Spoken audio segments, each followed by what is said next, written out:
시간 오늘 우리에게 주신 하나님의 말씀은 누가복음 1장 1절에서 4절 말씀 다 같이 한 목소리로 하나님 앞에 올려드리겠습니다.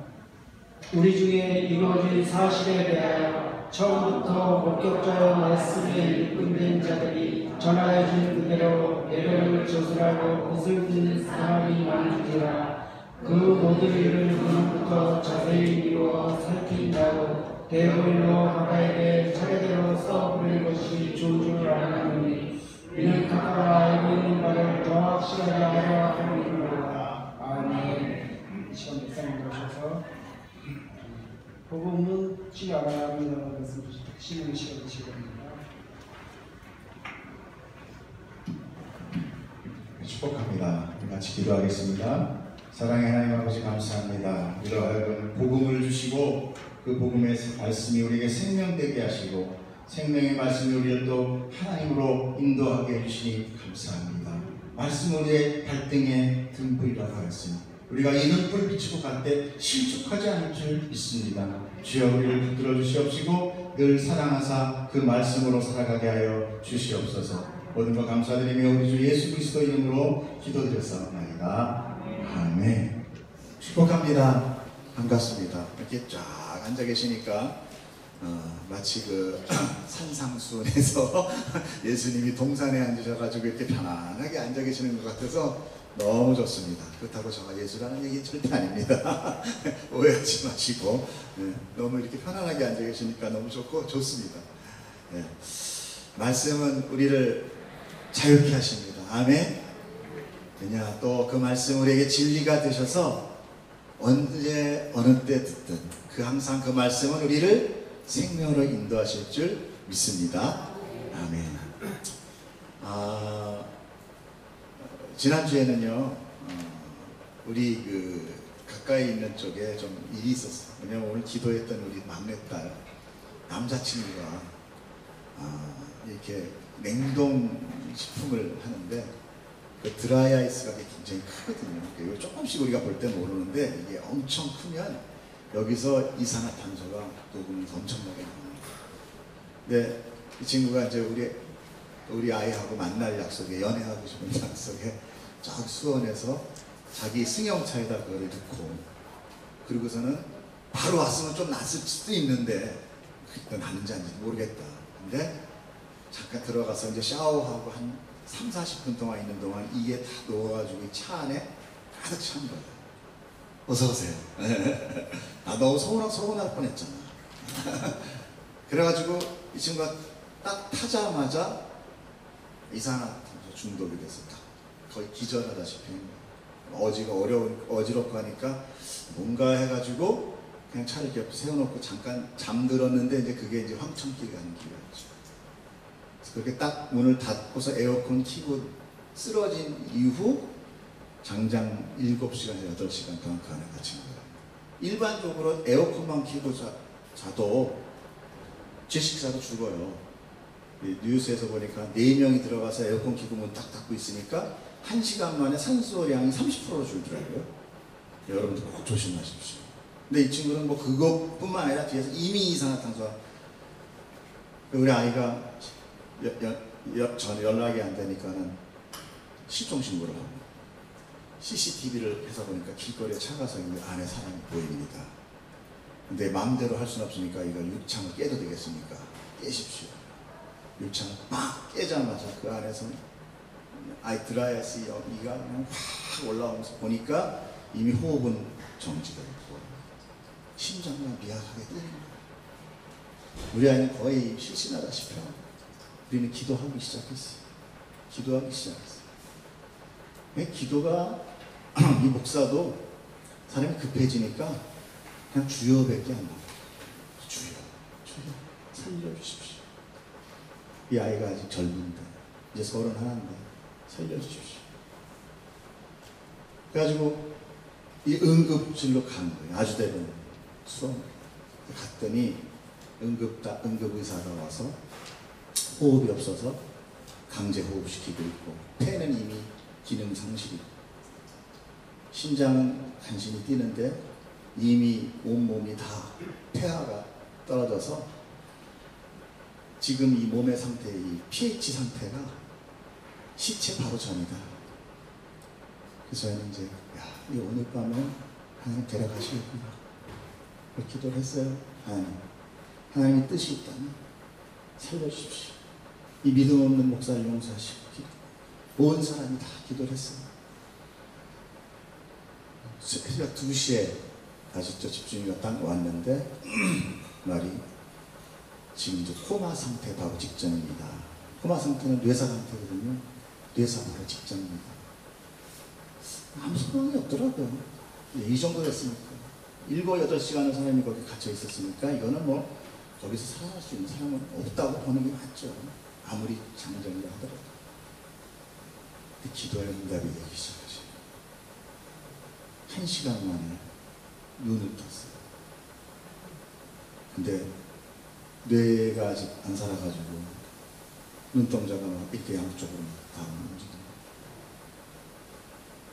1시간 또 몇 시간 후에 되니까 또 연락이 왔어요. 눈을 이제 마치는 거예요. 그 다음날 됐는데 말을 해요. 24시간 만에 일어서서 걸어다녀요. 할렐루야.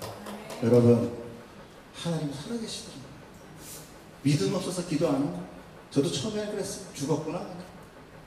그건 당연히 죽은 거예요. 의료진들도 놀라고. 그래서 제가 이름을 줘줬습니다. 그 청년은 나사로다. 넌 나사로다. 일어나 풀어 놓아 다니게 하라. 제 영상도 한번 보여주고 싶은데 개인 신경이 있어서 차마 그건 못해요. 할렐루야. 여러분, 뭐 꼭 사람이 살아서가 아니라 하나님이 살아계시다라는 것을 이 믿음 없는 목사에게 다시 한번 전하시면서 너 생명의 말씀 제대로 전해라. 그거 없으면 너 여기 살아있으면 아무 이유 없다. 저는 그 형제를 통하여 그 집안이 구원을 받을 줄 믿습니다. 복음이 전파될 거예요. 그는 그 집은 전부 불신가족이에요. 근데 우리 사모가 가서 어머니 기도하십시오. 부모의 기도는 하나님이 들어주십니다. 왜? 예수 그리스도도 하나님의 자아들이었습니다. 그 아픔을 아신다는 거예요. 저는 그게 너무 감사하더라고요. 하나님이 직접 돌아가시지 않고 하나님의 아들이 십자가에 박으신 게 너무 감사하더라고요. 부모의 마음을 알겠어요. 정말 감사하더라고요. 어떤 정말 멀지도 않은 사람은 왜 죽으려면 지가 죽지 왜 지 아들을 죽여 이렇게 따지는데 이 하나님의 뜻이 있구나. 여러분, 어머니 되시는 또 아버지 되시는 분들은 자녀를 위해서 기도하십시오. 어머니와 부모의 기도는 자식한테 폭포수같이 축복이 흐른다고 합니다. 여러분 믿으십시오. 그렇잖아요. 부모가 되면 자식 잘 되는 게 제일 좋은 거예요. 우리 괜찮아요. 살만큼 살았는데 자식 잘 되는 게 최고예요. 그죠? 집사님? 네. 축복합니다. 기도하는 부모 되고 또 기도하는 자녀 돼서 부모를 위하여 기도하고 예수님이 하나님의 영광을 위해서 기도하셨거든요. 또 하나님이 예수님을 위하여 기도하셨어요. 똑같이 마찬가지. 우리 기도하면은 다 됩니다. 예배면 됩니다. 기도면 됩니다. 할렐루야. 뭐 많은 일 같은 거 필요 없어요. 그건 다 그냥 마음에 감동되는 대로 하시면 돼. 아드님이 기도하세요. 다 여기 지금 보면은 다 그렇게 아드님들 다 이렇게 부모 이거예요. 기도하시면 납니다. 나요. 제가 얘기가 아니라 하나님 하십니다. 할렐루야. 네, 축복합니다. 자, 오늘부터는 누가복음을 들어갑니다. 다시 한번 제목을 읽어주세요. 시작. 여러분, 성경을 확실히 압니까? 몰라요. 대충 뭐 그냥 이렇게 생겼지 뭐 이러죠. 성경을 알아야 하나님께 기도할 수 있어요. 말씀에 입각한 기도가 하나님을 이렇게 얘기하면 좀 뭐하지만 꼼짝 못하게 합니다. 네. 하나님 약속하셨잖아요. 이렇게 기도하시고 하나님의 약속 받아서 기도하는 것, 이게 가장 힘이 있다라는 거예요. 엉뚱한 기도 아니라는 거예요. 자, 누가복음 1장 4절까지 들어가는데, 자, 우리는요 신약의 처음이 복음서다라는 걸 여러분 다 알고 계시죠? 그죠? 네. 마태, 마가, 누가 이거로 시작되잖아요. 네. 그건 알죠? 성경 구약의 첫 번째는 뭐였어요? 창세기. 네. 그 뒤는 몰랐어요. 신약 복음 처음은 그 다음 마태 다음에 마가 다음에 그 다음에 요거만 하시면 그거만이라도 잘 하시면 우리 천국 가는데 지장 없어. 그러나 다 아시길 축복합니다. 예. 복음서는요, 예수님의 탄생과 예수님의 행적과 그 십자가의 죽음과 부활이 기록된 책입니다. 이 복음서는 구약을 마치고 이제 새 언약, 그래서 신약 그러잖아요. 새 언약의 시작의 문을 여는 책입니다. 하나님은 구약도 중요하지만 우리가 구약도 알아야 되지만 우리가 적응되는 건 뭐냐? 신약이에요. 새 약속, 새 언약. 구약은 뭐였습니까? 너희가 내 말과 내 언약을 잘 지키면. 근데 우리가 지켰어요? 못 지켰어요? 못 지켰어요. 그러면 지킬 수 있어요? 없어요? 없어요. 왜? 죄로 이미 부패됐기 때문에 못 지켜요. 그럼 끝인가? 예, 끝이에요. 그런데 하나님께서 은혜로 자기의 자녀인 아들 독생자를 죽이심으로 인하여 그 못 지킨 모든 언약을 다 지킨 거로 쳐주겠다. 이게 이신칭의. 믿으면 의인이라 칭해줄게요. 칭해줄게. 여러분, 의인이 된 게 아닙니다, 우리는. 그래서 예수를 믿어도 내가 맨날 그냥 불신자하고 똑같아. 색깔이 똑같아. 바깥이나. 어떻게 보면 교회 안이 더 싸워. 누가 그러더라고요. 뭐 버스 안에서 막 사람들이 싸우니까 여기가 교회인 줄 알아! 이런데 이랬대요. 이게 참 부끄러운 거지만 오히려 하나님은 교회 안에 이런 그런 드러내십니다. 왜? 네가 죄인이다. 그럼에도 불구하고 사람들은 계속 덮고 그냥 얼굴에 뭐 면사포 한 500장 쓰고 거룩한 자. 그걸 보고 뭐라고 해요? 예수님이 회칠한 무덤. 할렐루야. 회칠한 무덤. 우린 다 회칠한 무덤이에요. 우린 솔직해져. 하나님 앞에 드러나야 돼요. 내 죄가. 왜? 구원은 죄인에게 임하게 됩니다. 죄인에게. 내가 죄인이 아니면 예수님하고 나랑 아무 상관이 없어요.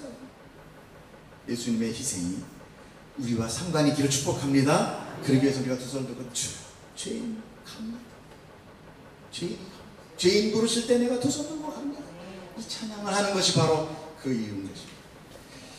자, 예수님 당시에 사람들은 예수님이 죽으시고 부활 승천하시자 모여서 어떻게 했습니까? 예루살렘 교회를 위해서 성령의 오심으로 인하여 예루살렘 교회가 형성됐어요. 그리고 그들이 기도하면서 어떻게 했습니까? 모여서만 있었죠. 왜 모여서 있었느냐? 심판이 곧 일어날 거라고 믿은 거예요. 그때.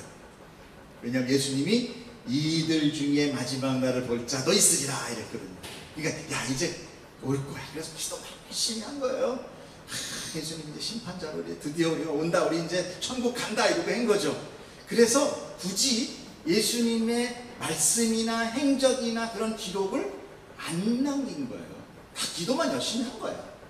그 안에 다 끝날 거니까.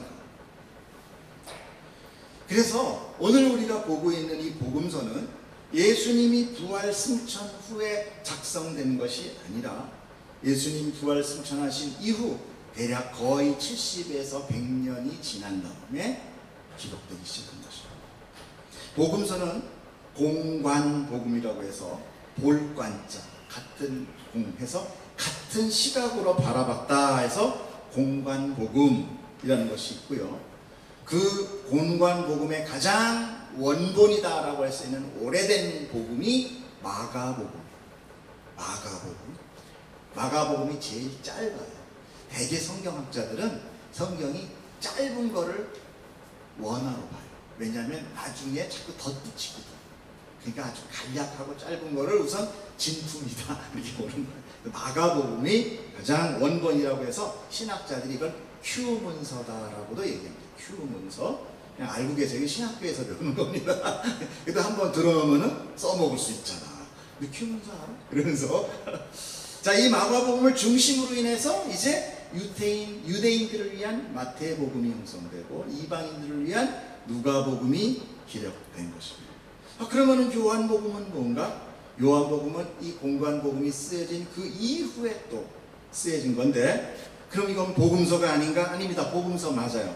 하지만 마가와 같은, 즉 같은 눈으로 바라본 것이, 같은 시각으로 바라본 것이 아닌 또 다른 시각으로 보았다 해서 요한복음은 제4복음서다. 그래서 이제 신학자들이 인정한 거는 우리가 이 4개의 복음서를 이렇게 우리가 정경으로, 실제 진 성경으로 우리가 인정하고 있어요. 그럼 복음서 하나만 주면 되지 뭘 4개씩 줬어? 왜 그럴까요, 여러분? 우리가 앞면도 있으면 여기 어디도 있어요? 여기는 이쪽에 이렇게 다 사방이 있잖아요. 하나님을 한쪽만을 알 수 없어요. 그래서 성경은 이제 복음서를 다양하게 스펙트럼을 해서 우리가, 그래서 어떤 사람은 이 복음마다 다 특징이 있습니다. 어떤 사람은 기도, 어떤 사람은 이적, 어떤 사람은 말씀, 이런 것들이 있죠. 그런 것들이 좀 그런 영향들을 받은 거예요. 근데 가장 건강한 건 뭐냐? 전체를 다 받을 수 있는 거. 기도도 열심히 하고 말씀도 잘 붙드시고, 그렇다고 해서 기적, 이적 이걸 또 무시하면 안 돼요. 왜? 하나님의 능력을 우리가 제한하는 것. 아, 이거 하나님 못해? 안 해. 누가 주인이야? 도대체? 아니라는 거예요. 그러나 우리는 제일 정면인 뭘 봐야 돼요? 말씀. 할렐루야. 이 진리의 말씀을 우리가 정면으로 보고 있고, 그리고 기도와 이적도 함께 기도하는 자, 이 사람이 제일 건강한 사람. 그러면 이 강대는 무엇이냐? 말씀이 선포되는 것이에요. 그래서 강대에서는 너무 기도나 이적을 남발하면 안 돼요.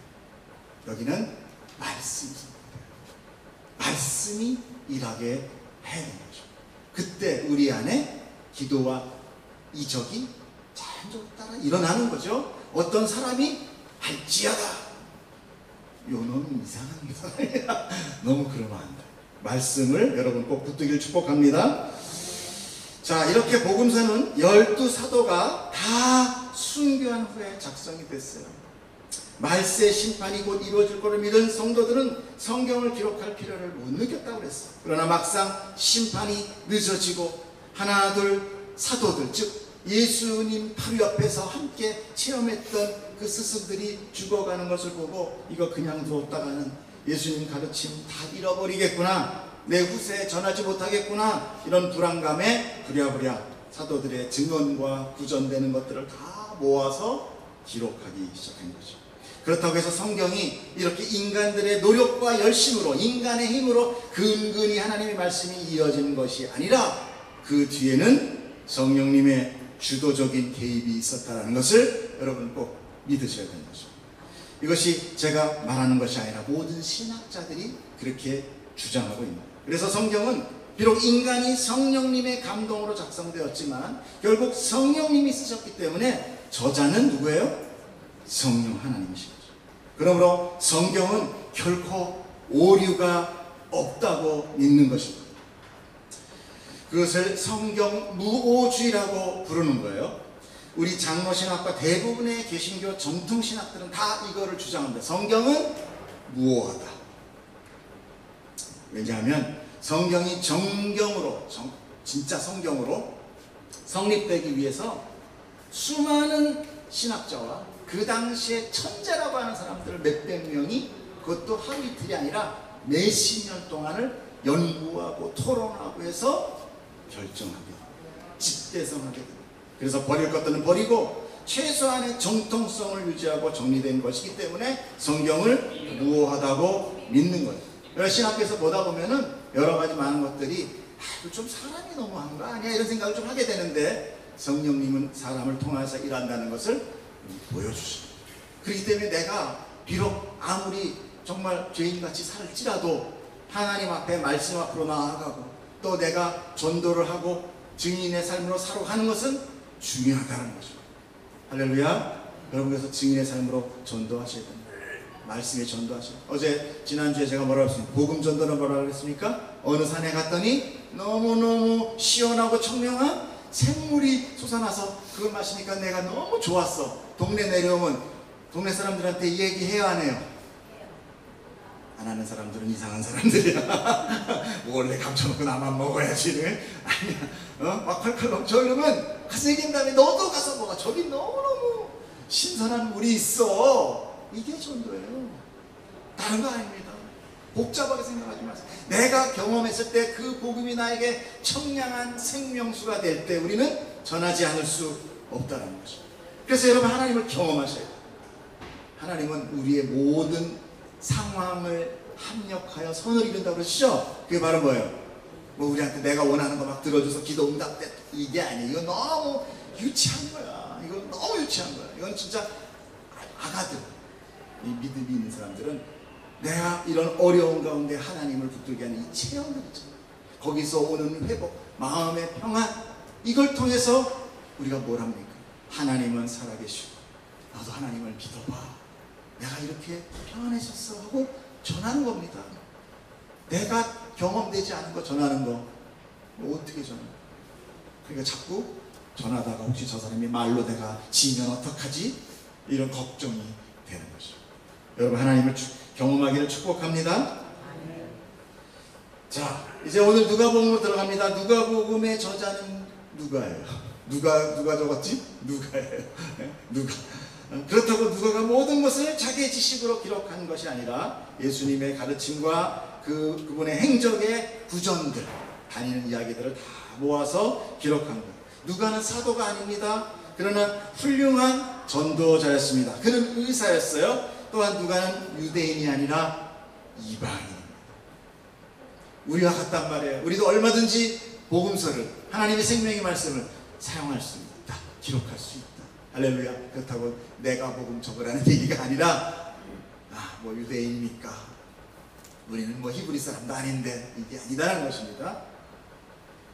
그러나 누가는 이방인에도 불구하고 바울과 늘 함께하는 신실한 동역자였어요. 누가는 자기에 대한 기록은 전혀 사도행전에 적고 있지 않습니다. 바울의 행적과 성령의 일하심만을 아주 상세하게 기록하고 있는, 그만큼 자기를 나타내지 않는, 그것은 이미 상 받은 자. 1등은 바롱바롱 뭐 이렇게 막 나타내려고 한 거예요. 1등으로 딱 들어온 사람은 뒤에 가만히 있어도 1등이야. 1등 아닌 사람이 자기를 나타내려고 자꾸 그런 거죠. 여러분은 하나님이 내 노력에 하나님께서 찾아오셔서 1등 만드신 분인 줄 믿으십시오. 네. 여러분 1등 시민입니다. 천국 시민이 1등 시민이지 미국 시민이 1등 시민 아니에요. 미국이 힘들어 사느라고.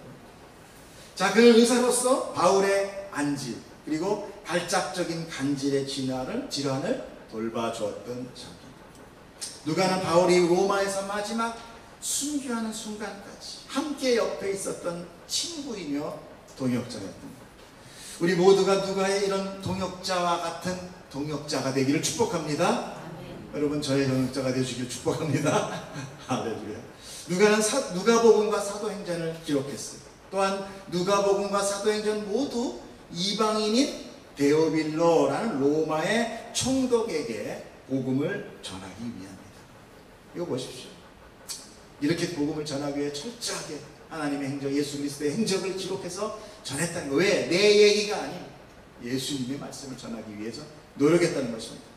자, 누가복음은 예수의 탄생 기록을 아주 상세하게 기록하고 있는 복음서 중에 하나입니다.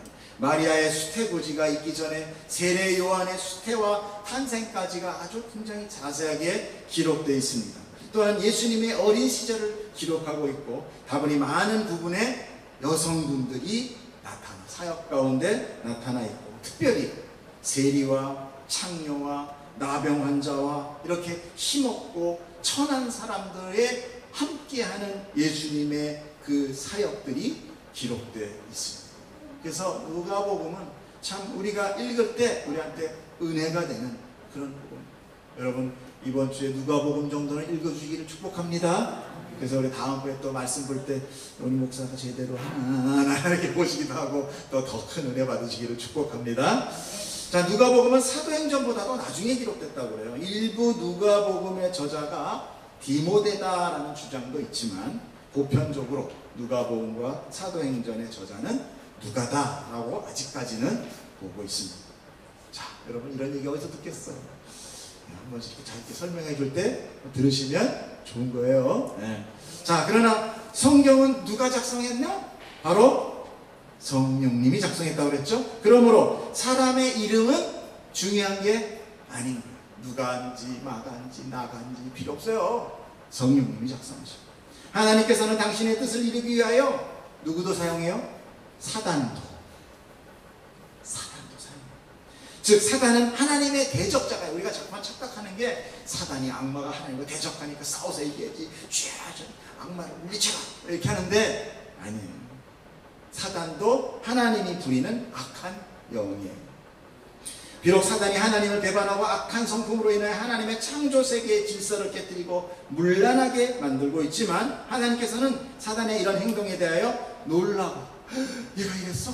당황해서 수습하기에 급급한 분이 아니라 이미 그의 근본을 아시고 당신의 뜻 가운데 그 악한 사단을 사용하고 있는 거예요.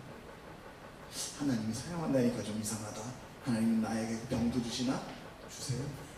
그런데 하나님이 주셨다기보다 우리의 실수와 우리의 그런 상황 가운데, 사건 상황 가운데 하나님이 합력하여 선을 주셨다. 그러므로 이제 더 이상 사단이 필요 없게 될 때 하나님께서는 사단을 잡아서 어떻게 결박해요? 무적행에다에 던져 넣기도 하고, 또 나와라 써 들어갔다 나왔다 하나님이 하시는 거예요. 나와 그럼 또 지가 나와요. 들어가 그럼 들어가고, 말 한마디로. 에?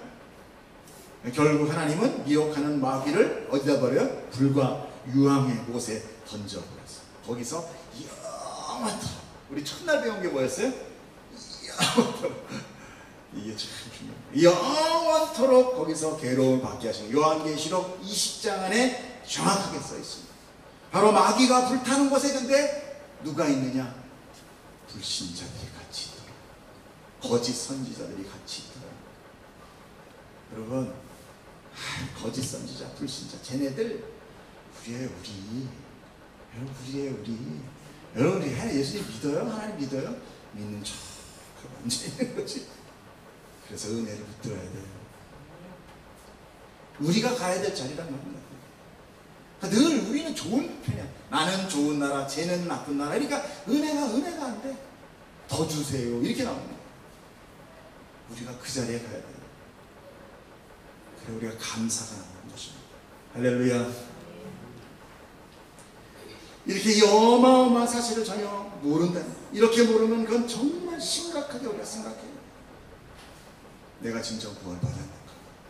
내 안에 정말 구원의 메시지, 복음이 나에게 일하고 계시는가? 하지만 하나님은 성령을 우리에게 넣어주셔서 은혜로 우리를 깨닫게 하십니다. 이 깨달음에 우리가 기뻐하는 자 되어야 되는 것입니다. 바로 그들을 성도라고 부르는 거예요. 우리 자꾸만 착한 사람, 죄 없이도 사는 사람을 성도라고 착각을 하니까 뭔 교회에 사기꾼이 다 있어. 저 사람 뭐 술주정뱅인데. 아니, 세상의 도덕의 기준으로 하나님의 선을 판단하는 거, 이게 바로 선악과를 따먹은 아담의 죄예요. 하나님의 선이기 때문에. 하나님이 선이다 그러면 선한 거예요. 그래서 그렇게 다윗을 통한 많은 구약에 보면은 그 예루살렘 가나안 지역 갈 때 아이까지 다 죽이잖아요. 얼마나 잔인해. 잔인한 하나님 같아. 전쟁을 너무 좋아해. 피를 좋아하시는 하나님 같아. 왜 그래요? 우리가 우리의 선악 기준으로 보기 때문에 그래요. 아니라는. 하나님은 악에 대해서는 가차없습니다. 근데 내가 어떻게 살아났을까? 이걸 생각하시죠. 자, 이제 누가복음의 전체적인 주제를 잠깐 제가 한번 쭉 훑어줄 테니까 그냥 보세요. 자, 오늘 보면 1장 4절은 1절부터 4절까지는 저작의 동기예요. 오늘 지금 저작 동기에 대해서 말씀합니다.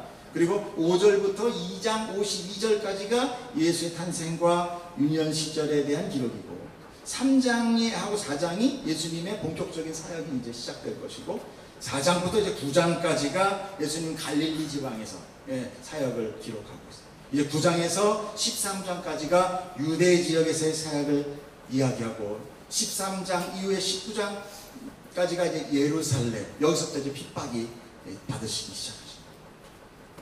그 다음에 이제 9장에서 23장 말미까지 예루살렘에서 사역 기록하면서 고난이 본격적으로 시작되고 십자가형까지 받게 되는 것입니다. 마지막에 24장으로 예수님의 부활과 승천으로 맞춰지게 됩니다. 여러분 이렇게 나눠놨으니까 여러분께서 또 누가복음을 보시면서 재밌게 읽으시고 은혜 받으시길 축복합니다. 자, 그 첫 시간에 누가복음의 제작 동기가 오늘 본문이고 1장 1절을 우리 한번 읽어주세요. 시작. 자, 1절에 우리가 만나는 단어는 사실이라는 거. 사실, 팩트. 요즘 우리가 팩트 체크 많이 하잖아요. 이게 진짜냐 아니냐. 하도 가짜가 많다 보니까. 성경은 진짜예요? 가짜예요? 할렐루야. 왜? 진리란 말입니다. 여기서 사실이란 단어를 영어로 fulfilled라고 그래요. NIV 성경에 나와 있어요. 이것은 성취되었다. 성취되었다. 앞으로 있을 것이 아니라 이미 다 완료된 사실이다. 우리는 성경에서 예수님께서 말씀하시길 이것은 성경을 응하게 하기 위함이라 이런 얘기가 나오죠. 바로 이 얘기가 그 얘기예요. 즉 하나님의 뜻이 우리 가운데 일어난 일들이 적혀있다. 여러분 내 안에서 일어난 일들을 여러분이 성경 가운데서 발견하기를 축복합니다. 그러면 성경은 하나님의 계획과 뜻이 실천되는 것, 실현되는 것입니다. 그러므로 이것은 사실이다. 여러분 우리가 성경을 어떤 위인전이나 지혜서나 격려서나 바르게 살기 위한 예화로 보면 그건 아무것도 아니에요. 아무 능력이 없어요. 힘이 없어요. 생명도 없어요. 성경은 하나님이 우리 가운데 내 안에 성취된 사건들이라는 거예요. 나와 관련이 되어 있는 거예요. 어떤 가나 저 멀리 중동 지방에 일어난 일이래 이렇게 보면 아무 관련이 없어요. 내 안에서 일하는 하나님. 아까 제가 적용한 거 맞죠? 그 마귀의 용이 같이 무적인 그 불과 유황 것에서 탈 때 나도 같이 타고 있는 그걸 내가 체험하게 돼. 그때 건져 올림의 기쁨이 나에게 살아 숨쉽니다. 여러분 성경은 나에게 적용됩니다. 내가 바리새인이요, 내가 대제사장이요, 내가 위치하던 이걸 깨나갈 때 그 은혜가 나에게 넘치는 거예요.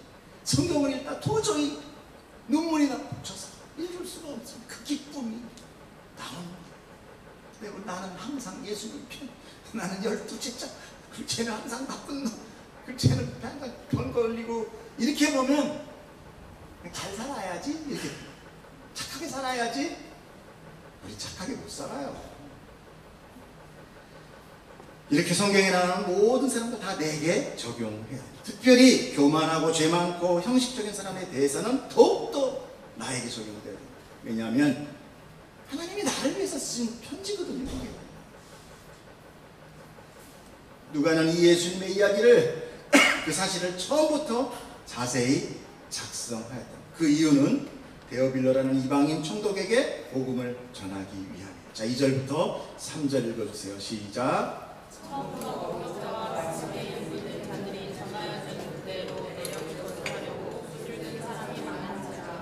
그 모든 일을 응하고서 장애인으로 살지 않고 데오빌로 각하에게 차례대로 써보내는 것이 좋은 줄 알았다. 아멘. 그대로 써있죠. 제가 말씀드린 대로. 자, 누가는 이미 마가의 복음서가 있었음을 암시합니다. 먼저 쓴 사람이 있었다. 그렇죠. 또 여러 사람들이 예수의 행적을 기록하였지만 그러나 부분적이고 사건적인 거였기 때문에 나는 전반적인 걸 다 알리기를 원한다. 즉 누가가 복음서를 쓰기 전에 여러 사람들이 예수의 삶과 사역에 대해서 이미 기록했다는 것을 알 수 있어요. 둘째, 누가의 복음서는 12사도 혹은 그들처럼 예수님 곁에서 함께 있었던 제자들, 즉 1세대 그리스도인들이 전해준 구전의 내용들이 토대가 되었다는 것을 알 수 있어요. 셋째, 누가는 그 저술들을 모두 자세하게 살펴서 차례대로 복음서를 다시 재정리했다. 넷째는 이 복음서를 누구에게? 로마 제국의 고위 관직에 있는 이방인 그리스도인인 데오빌로를 위해서, 우리들을 위해서 했다는 얘기예요. 기록했다는 것입니다. 데오빌로는 복음을 이미 들었고 받은 자였어요. 그러함에도 불구하고 그에게 그 복음이 확실하게 깨달아질 수 있도록 작성했다는 것입니다. 누가 했겠습니까? 성령님이 우리를 위해서 그렇게 하셨다는 것입니다. 그러므로 우리가 복음을 공부할 때 어떤 한두 가지 사건만 아는 것이 아니라 예수님의 행적 전반에 걸친 것을 다 깨달아서 지식으로 삼아야 하는 것입니다. 그러므로 성경은 한 절 한 절이 따로 떨어진 책이 아니라 스토리와 이야기가 있는 책이기에 앞뒤의 문장을 이어서 보아야만 진정한 그 전체 의미를 알 수 있어요. 그 사건 전체를 보아야 볼 수 있는 것입니다. 안 그러면 내 마음대로 적용하고 내 위주로 적용함으로 성경의 말씀이 하나님의 것이 아니라 내 뜻, 내 말이 되어 변질되어 버리는 거예요. 그래서 우리가 한 절 묵상하는 거 상당히 조심하셔야 돼요. 그 말씀이 왜 나오게 되는지를 충분히 앞뒤의 줄거리를 알아야, 그래야 우리가 그 말씀을 묵상할 수 있는 것이에요. 예를 들어서 두려워 말라 내가 너와 함께하리라 놀라지 말라 나는 내 하나님이 됩니다. 내가 너를 굳세게 하리라 참으로 너를 도와주리라 참으로 나의 의로운 오른손으로 너를 붙들리라. 이사야 41장 10절을 딱 이렇게 얘기하면은 요 한 절만 딱 보면은 이 말씀을 도둑이 받았다. 오늘 나와 함께 하시는구나. 한판 크게 하겠네. 이렇게 나가는 것이죠. 예? 또 내가 오늘 너와 큰 일을 행하리라. 그럼 뭐라 그래요? 오늘 로또 사야 돼. 오늘 틀림없이 로또. 이렇게 오해해서 내 마음대로. 그 믿음이 아니라 무당이 무당. 하나님의 말씀이 아니라 뭐야, 옛날에 부채도 할까 말까 이렇게 믿으면 큰일 납니다. 복음은 생명이라고 우리는 지난주에 배웠습니다. 나는 죄인이며 죽은 자예요. 그런데 말씀을 내 마음대로 적용하고 이해한다면 그건 아무런 능력이 없게 되는 것입니다. 성경은 내가 깨닫는 것이 아니라 성경 안의 말씀이 내 안의 능력으로 행하시는 것입니다. 할렐루야. 목사가 말하는 게 여러분 움직이는 게 아니에요. 목사에게 전하는 그 말씀이 여러분 안에서 능력으로 여러분을 파헤치고 생명을 이끌어가요. 치유하시는 거예요. 그렇기 때문에 목사가 함부로 너무 말씀에 대해서 적용까지 이야기하는 것은 사람의 시야를 좁혀버리는 거죠. 가능한 성경 말씀의 근거에서 전해주는 것이 맞습니다. 그래서 목사님 적용을 안 해도 시원하지 못해. 여러분 말씀이 여러분 안에서 시원하게 되기를 축복합니다. 그래야 변질되지 않아요. 즉 말씀에 의해 내가 점령돼서 그 말씀이 나를 깨닫게 하시고 그 말씀이 나를 이끌어갈 때 우린 비로소 생명의 길로 갈 수 있게 되는 것입니다. 그러므로 예수님께서 나로 인하지 않고는 아버지께 올 수 없으니 내가 곧 길이요 진리요 생명이라고 말씀하신 거예요. 요한복음 14장 6절이에요. 즉 예수님 자체가 말씀이다. 그런데 특이한 게 있어요. 여기서 아버지께로 올 자가 없다 그래요. 우린 보통 아버지께로 갈 자가 없다 그러죠. 이 간다는 건 누가 주체입니까? 내가 주체예요. 근데 온다는 건 하나님의 주체. 올 수 있게 할 수 있고 못 오게 할 수 있고. 성경은 주체는 하나님이죠. No one comes to the Father except through me. comes 온다. 즉 구원의 모든 주체는 하나님이다. 그러므로 성경의 말씀은 하나님이신 예수 그리스도신 것입니다. 우리의 구원 역시 우리가 행하고 노력하여 예수님께 가는 것이 아니라 죄와 허물로 불가능으로 가득한 우리, 그걸 우리에게 예수님이 오셔서 예수님이 우리에게 오셔서 우리를 하나님이 받을 수 있는 사람 만드시는 거예요. 그런데 어찌 우리가 예배를 드리며 뭘 달라고 할 수 있습니까? 어찌 예배를 판단할 수 있어요? 주인은 손님을 집을 초대할 때 잘 청소하고 맛난 음식과 장식을 해서 손님의 기분을 좋게 해요. 즉 초대의 주인공은 손님이듯이 예배의 주인공은 누구예요? 하나님인 거예요. 근데 주인이 손님이 오늘 마음에 드나 안 드나, 손에 뭐 들고 왔나 안 들고 왔나 이거 볼 수 있는 게 없잖아요. 근데 우리 다 그렇게 예배 드린다는 거죠. 자, 구원을 받은 자는 결코 부족함을 받지 않습니다. 예배 드림은 오직 은혜를 받은 자만이 드릴 수 있는 거예요. 그 주신 복의 충만으로 감사로 드리는 것이 예배 드리는 것입니다. 그러나 한편 또 성도는 예배를 통하여 구하여야 합니다. 무엇을 구합니까? 내 원함이 아니라 하나님의 뜻을 구합니다. 주님, 나에게 어떤 것을 원하십니까? 말씀하여 주시옵소서. 제가 순종하겠습니다. 그래서 마리아는 그 처녀의 몸 가운데 예수님 성령님이 오셔서 내가 너에게 예수님 아이를 잉태하게 할 때 그 당시 유대 사회에 처녀가 잉태하는 것은 돌에 맞아 죽는 겁니다. 돌에 맞아 죽는 겁니다. 그때 뭐라고 합니까? 주님의 여정이여 주님 만비라 하시옵소서. 주님의 뜻이 이루어지기를 원합니다. 여러분, 우리가 바로 왜? 교회는 그리스도의 신부거든요. 여러분, 신부입니다. 신랑 예수님의 뜻 가운데 우리가 따라가는 것, 바로 우리 신부의 의무가 된 것입니다. 그렇게 우리가 하나님의 뜻을 알지 못하면 우리도 기도할 수 없는, 내 멋대로 기도하게 됩니다. 그래서 우리의 기도는 내 원함을 충족시키기 위한 수단이 아니라 하나님의 뜻을 알기 위한 통로가 됩니다. 사실 뭐 제가 딸이지만 자랑해야 돼요. 아까 기도할 때 뭐라 했어요? 하나님의 생명은, 죽고 살림은 하나님께 있습니다. 여러분, 열심히 기도하지만 판단은 하나님께 순복해야 돼요. 다윗이 비록 밧세와 불륜을 해서 아이가 잉태됐지만 기도했어요. 열심히 기도했습니다. 근데 아이가 딱 죽자 잔치 벌리자, 제사 드리자. 이거는 뻔뻔해서 그런 게 아니에요. 우리는 기도하는 그 순간까지 뜻과 결론은 하나님 하십니다. 자, 오늘 말씀을 정리합니다. 성령님께서 누가를 통하여 복음서를 기록해 하신 그 목적이 있을 거예요. 그 목적이 바로 4절에 나타납니다. 같이 한번 4절 읽어주세요. 요건 아까 제가 한 거고, 4절 시작. 예, 알고 있어요. 근데 알고 있는 바를 더 확실하게 하려 합니다. 제가 오늘 여러분에게 비락하는 것, 성령님이 여러분에게 말씀하는 것, 알고 있지만 더 확실하게 알게 하기 위함이다라는 것입니다. 그 말씀 붙들고 나가라는 얘기입니다. 할렐루야. 하나님이 이렇게 사랑하세요. 알고 또 얘기해요. 그러면 우리 보통 뭐라 그래요? 엄마는 잔소리 좀 그만해. 내가 다 알아. 어떻게 똑같아. 가만히 보면 성경 읽다 보면 우리 자녀와 부모랑 똑같아요. 하나님은 계속 알려주려고 또 들려주고 또 들려주고. 나중에 은혜 받으면 어떻게 해요? 나중에 은혜 받으면 그 말씀 또 들려주세요. 그런 찬양 있죠. 또 들려주세요. 또 들려주세요. 또 들려주세요. 뭐 새로운 거 원하는 게 아닙니다. 그래서 우리가 전도를 한 것은 그 아는 것을 더 확실하게 알기 위함이다. 그런 것도 있습니다. 사람들은 예수도 알고 불신 지옥도 알고 예수 천당 다 알고 있어요. 모르는 게 아니에요. 알아요. 나 더 잘 알아요. 어떤 사람은 아주 뭐 그냥 읽고 공부하시는 분도 있더라고. 그러나 그 진리는 모르고 있다. 근데 그 일은 우리가 하는 것이 아니라 성령님이 하시는 거죠.